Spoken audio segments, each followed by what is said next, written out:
Welcome back to the Hip Replacement Podcast. I'm Chris Bystriansky, your host. I'm also 10 years out from 2 hip replacement surgeries. Actually, one was more than 10 years, and the other one was more than 12 years ago. And I'm here to share my experiences with you. All right, so today, this is part of this is part 2 of a two-part series on running and walking. In the first part, which was last episode, we covered whether or not you should run, and if you do, how to lessen the impact on your hips.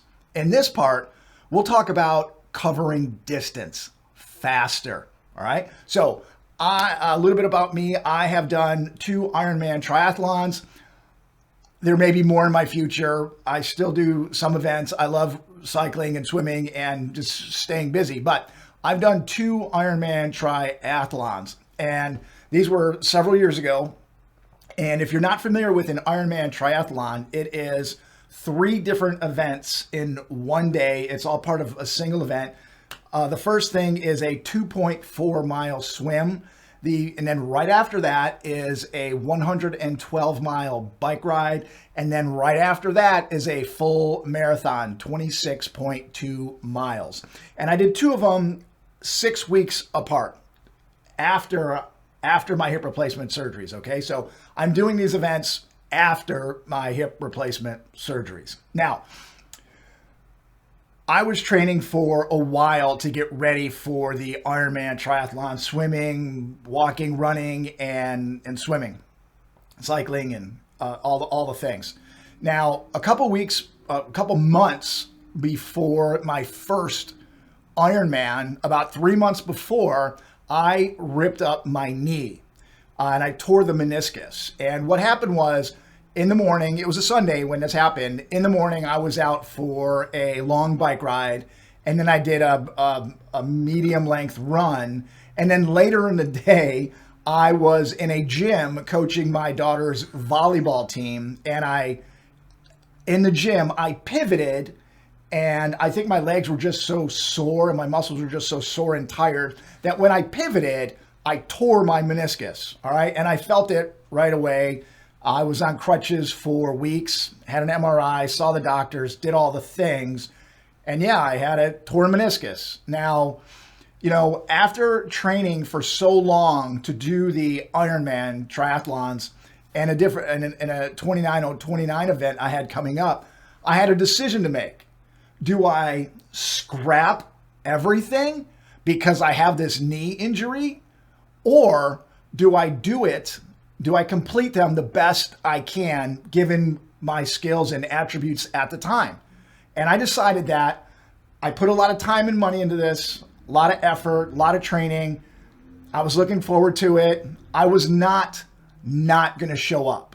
Okay. So not doing the events was not an issue, was not an option. All right. Because of the knee injury, the hips were fine. The training was fine before that, but I couldn't really train. I couldn't walk, I couldn't run, I couldn't do much to help myself on the marathon portion of the Ironman just to get ready for it.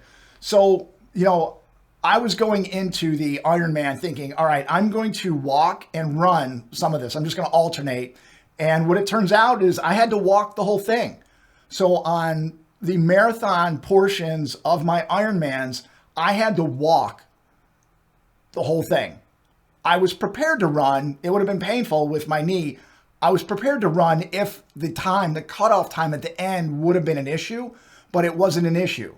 So I was able to walk the marathon portion of 2 Ironman triathlons and complete within the cutoff time. Now, some people out there may think that, well, Chris, you know what? That's not a legitimate Ironman, or that's not a legitimate marathon. You're supposed to run these things. And honestly, nothing could be farther from the truth.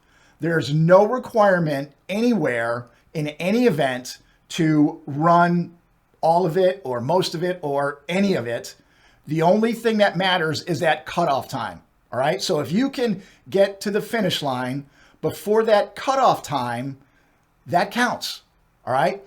And there's a lot of people walking All right. I didn't realize, I knew there were some people walking, but I didn't realize it was a good chunk of people who walked these things towards the end, and some of them walked the whole marathon portion of the Ironman, and even in marathons, people walk a lot of it or some of it towards the end, which is fine. And let me just say this, because when I was young and stupid, and I used to run several times a week, 3, 4, 5 miles at a time, I used to think in my mind, since I could run a 6-minute mile or a 6.5-minute mile, then you have to be under 7 minutes mile. Otherwise, you're not a real runner. All right. And then I got sick. I got the chicken pox in my 20s, and I never recovered the strength and the endurance to be able to run that fast anymore. So I was above a 7-minute mile after that in my early 20s. And then I had it in my mind, well, since I can run a 7.5-minute mile, if somebody can't run an 8-minute mile, they're not a real runner. All right. They shouldn't be out here running and doing these events because it's just embarrassing. They're not running really fast. They're pretty slow. They're not a real runner.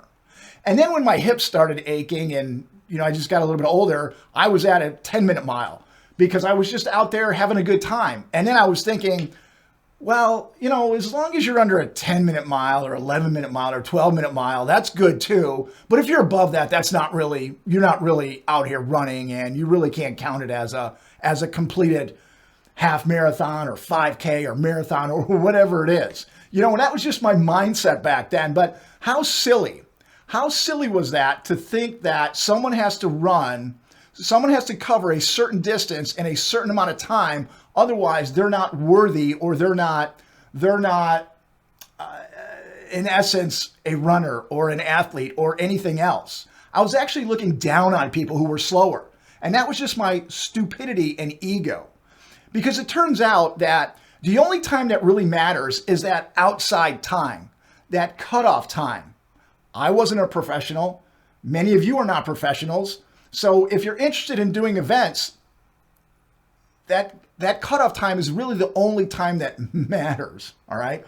So getting through the Ironmans with a walk, some people may look down on that, but you know what? That's a long event, whether it was my Ironman or someone else's marathon. If you can cover that distance in the cutoff time, that's significant. And that is as worthy as anybody else who did it hours faster. All right. I'm not a pro. I'm not putting food on the table by my finish time. And the way I was thinking about it is that if someone is really training a lot, okay, or getting ready for an event, Ironman, marathon, half marathon, 5K distance, a charity run, whatever the distance is, am I really supposed to train another 20 hours, another 50 hours, another 100 hours to get ready for this event to save 1 hour or 2 hours on the event day? So you're telling me I'm supposed to trade 20, 50, 100 hours up front to save 2 on the day of the event? Now, I'm not a math genius, but I do know some math. That doesn't add up to me. Why do that? If you're comfortable that you're going to make the distance in the time and enjoy the experience, why waste all that time training and building up this event and putting a lot of stress on yourself for speed? I got to be faster. I take the position of go out there and have fun. Go out there, train the amount that you need to train to finish the distance without hurting yourself, and go out there and have a good time. There's no need to shave an hour or 2 hours off of a longer distance, or 15 minutes or 30 minutes. Now, it may be helpful to do that. If you're interested in that, have at it. But I'm concerned about folks out there who say, oh, I can't run the whole event. I can't do that distance. And therefore, if I can't do it the way I originally thought it's supposed to be done, I'm not going to do it at all. And what we end up doing is making excuses of, I can't do that because I can't do it the way that my ego thinks it has to be done. or someone else is going to look down on me because I'm not doing it their way. I'm not as fast as them. My recommendation is to get out there, train so you can cover a distance in a certain amount of time without hurting yourself. All right. Now, I know a lot of people want to do this. They want to, if they do these marathons or Ironmans or whatever other triathlons, they have this thing called a PR, a personal record. And that is where they compare one event, their time in one event, to their time in a different event. Okay, maybe it's a similar distance. So if they're doing a marathon in 3 hours here, there may be a sense of they have to do it in 3 hours at the next one. Otherwise, it's not going to be as legitimate. They didn't improve. They may look down on themselves or something like that. And I think that is looking at it the wrong way. And here's why. Because number one, there are two different events. It could be the same course. It could be a different course. All right. They're at different times of the year. They're at different times of your life. You've got different things going on. All right. You might get different amount of sleep, different amount of nutrients. There's a whole lot of factors that go into this event compared to this event. So comparing two events at different points in your life or in different locations, I'm not sure that's a good comparison. All right. So let's not get caught up in trying to beat a PR, a personal record, because every event should stand by itself. All right. So I'm glad we got that out of the way. I've got some friends who are so hell-bent on this PR, this concept of PR. I got to be better. I got to be better. And then they look down on themselves if they're slower or they finish behind their other time. All right. Let's not look at it that way. Let's look at it as a success of training and then getting to the finish line. All right. Whether that's 15 minutes ahead of a previous time, 15 minutes later than a previous time, or an hour. It doesn't matter. Go out there and have fun and cover the distance. All right. So, what's the goal? Let's think about the ultimate goal here. And I think the ultimate goal is covering the distance in the shortest amount of time without compromising the hips. All right. And I think there's a couple ways to do that. We can just flat out walk faster using a couple techniques or strategy changes that'll really help us move faster.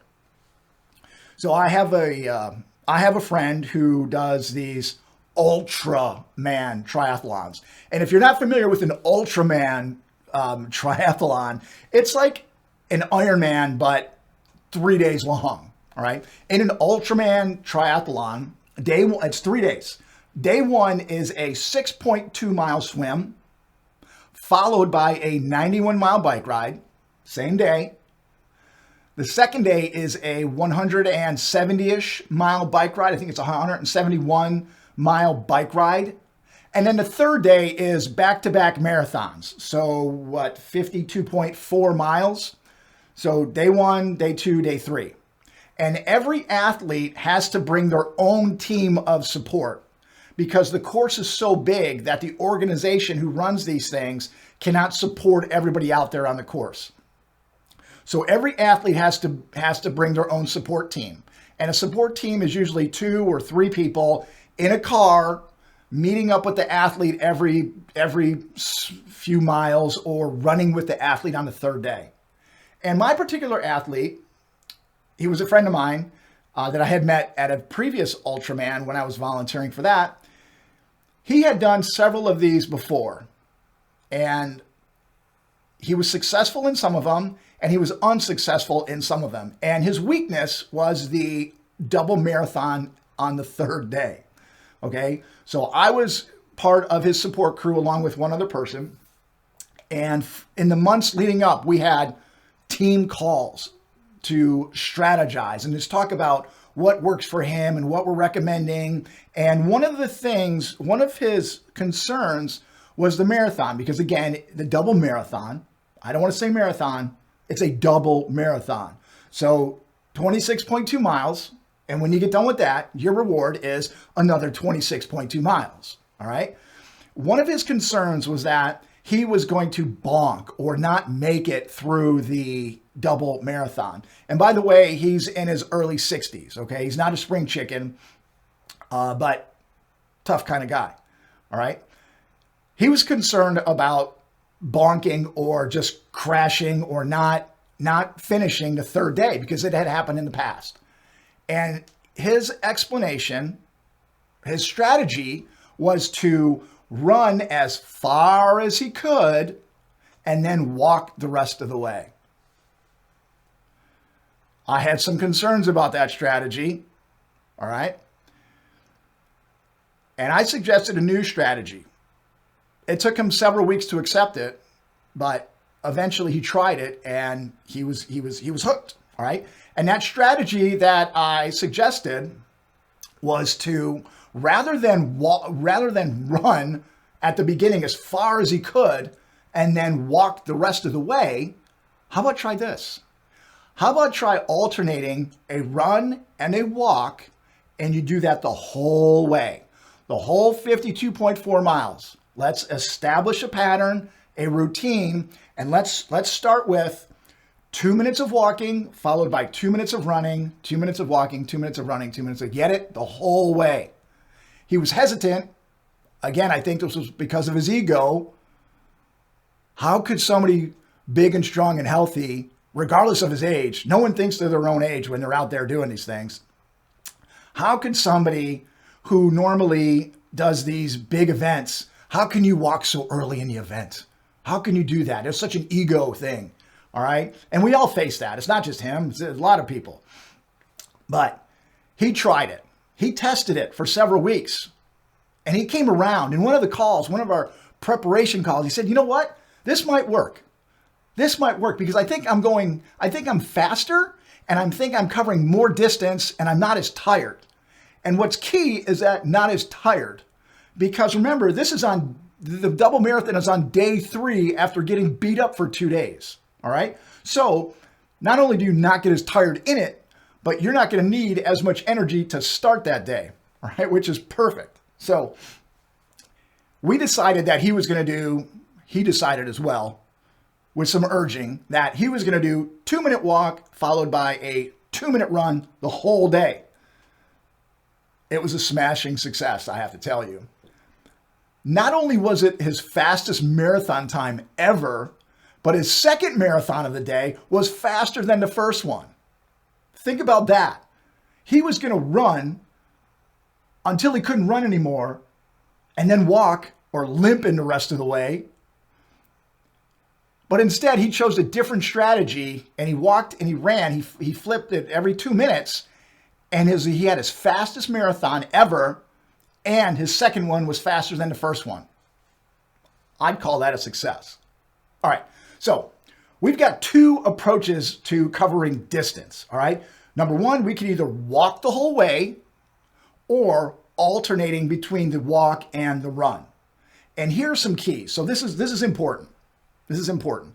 And by the way, this is great for anybody who wants to cover a distance, do an event, regardless of whether or not they've had a hip replacement surgery. All right. So if you're part of a group, you know other people who are interested in thinking about, maybe I want to go do a half marathon or a 5K or a marathon or anything like that, send this episode to them, because these are important whether or not you've had a hip replacement surgery. They're going to help you cover distance faster. All right. So the keys to walking faster. The first thing to consider is that there are different types of walking. All right. So the first type of walking is a stroll. It's, kind of a slow meander, like you're walking through a park. You don't really have a purpose. You're just walking, enjoying the scenery. All right. That's going to be pretty slow. The second type of walking is walking with a purpose. And this is kind of a medium speed. Like you're walking to work or you're walking to an appointment. You're not late, but you just have somewhere to go. All right. And then the third type of walking is walking with intent. It's focused. It's the fastest type. And you have this sense of urgency, but still under control. Like you're paying attention. All right. And what's key, so you got those three. You've got the stroll, the walking with a purpose, like you're going to an appointment, and you're walking with intent. Like you're late, but you're still walking under control. All right. So when we do these events, we want to completely avoid the stroll type walking. That's not what we're there for. We want to avoid the second type as well. Walking with a purpose. You're kind of walking with an appointment. You're like, oh, you have a place to go, but it's not really urgent. All right. And we want to focus on that third type of walking with intent. The key here is to stay focused. If the mind drifts off, if you forget what you're doing, if you forget what you're there for, you slow down. I've tested this on other people. The mind drifts and you kind of slow down. You go from, a 15-minute mile, then it turns into a 16-minute mile, then a 17-minute mile, an 18-minute mile, and then all of a sudden your times are blown. All right? Walking with focus will help turn that 15-minute mile or kilometer, what have you, into a 13, possibly even a 12. All right? When I was walking and getting ready for my Ironman triathlons, I would test. I would walk. I did hundreds of miles, and I would test. How fast could I walk? If I had to walk, how fast could I walk? And I was down to about a 13-minute mile, upper 12s. And during the event, it turned out to be about 14-minute miles. All right, 14, 15-minute miles. But anyway, that was walking with a purpose, with a focus. All right, so when you're doing this, when you're trying to cover distance with speed, when you're walking, you've got to focus. All right. Second thing, you need to keep track of your times, whether it's miles or kilometers or whatever distance you're going to cover. Pick a checkpoint. I like miles. Use whatever you want. And okay, I had a set time that I knew I wanted to meet.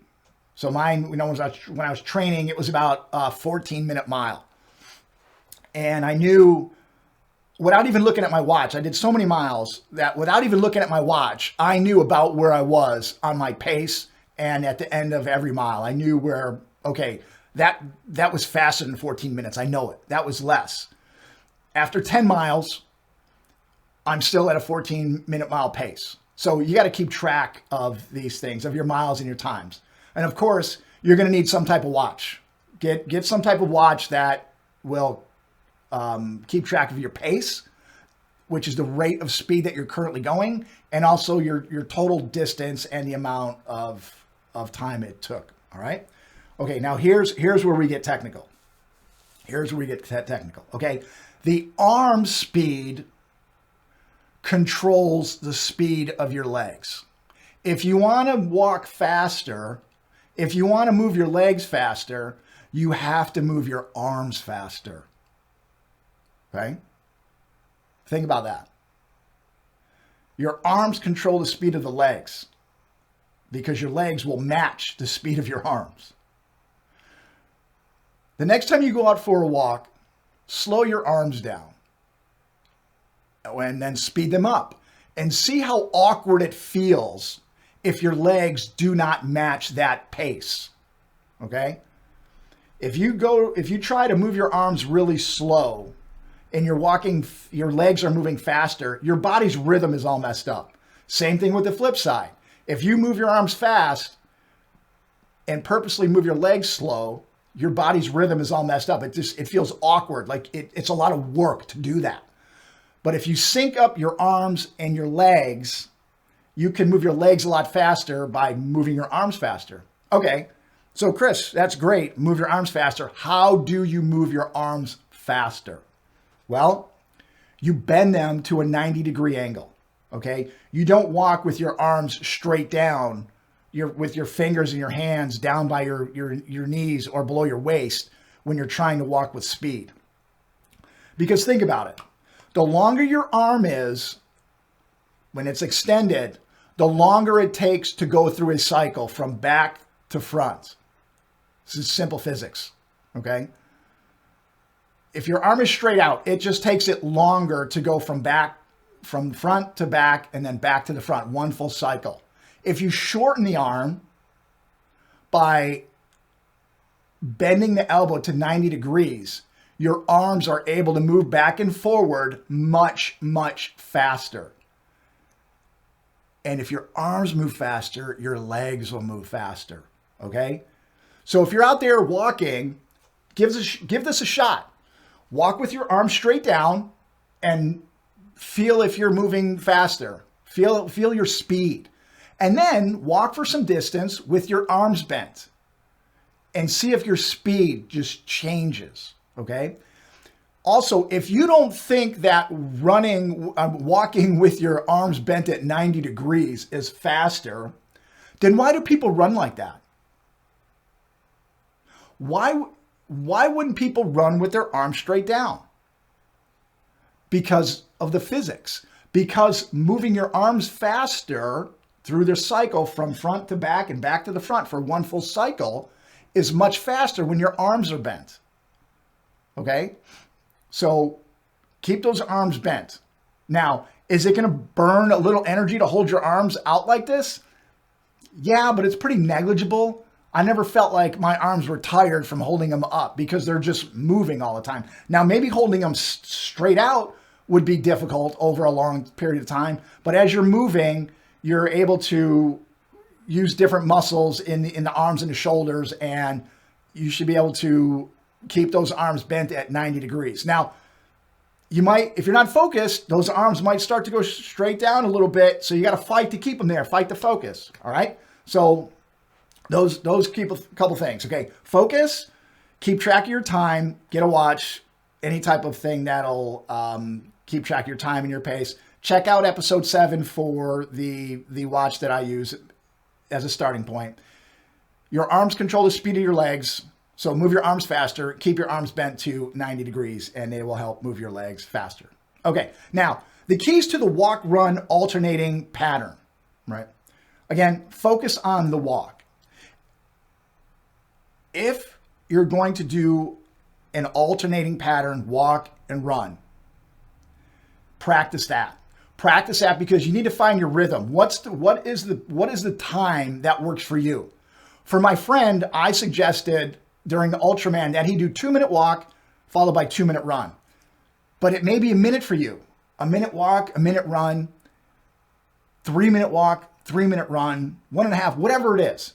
And I just suggest the same walking and running time because I think otherwise it causes chaos, because if you're switching between 1-minute run and a 3-minute walk or half minutes, it may be difficult to get used to. But if you can get used to it, get used to it. Plus, it's just easier to set on a watch. And what we did for him was every 2 minutes, his watch beeped and he would change from whatever he was doing, walking to running. Okay. So practice that. Practice what works for you, what speed you like. Okay. Now here's where the mind shift is required. All right. If you're going to do an alternating walk and run pattern, here's where people get this wrong. And here we're going to fix this. When people use this approach, they consider that their primary activity is running, and they use the walk as a rest from the run. This is completely the wrong approach. Completely. Because what happens there is that the walk slows down over time because they're resting from the run. They run, and when it's their time to walk, they kind of rest and they lose focus. All right? And over time, that walk gets slower and slower and slower and slower. They can't keep it up. All right? You're not resting. There's no rest. The right way to approach this is that walking is the primary activity you're doing, and you're using the period of run to speed up the walk as like a boost. Okay? So the primary thing you're doing is walking, and you're mixing in some running to speed up the walk. Like you're hitting a jet, I don't know, like an accelerated walkway, a mechanical walkway, and you're just running a little bit to speed up the walk. All right. So that's a huge mindset difference. Okay. You're not running and using periods of rest to walk. You're walking and using periods of run to speed up. All right. Huge mindset difference. Do that, and let's see what happens when you're out for a walk and you're out for a run or you're at one of these events. That mindset is huge. All right. So practice either one of these methods. Walk, focus, constant speed, or walk and run. Find the pattern that works for you. The pattern has to be such that you don't slow down on your walk.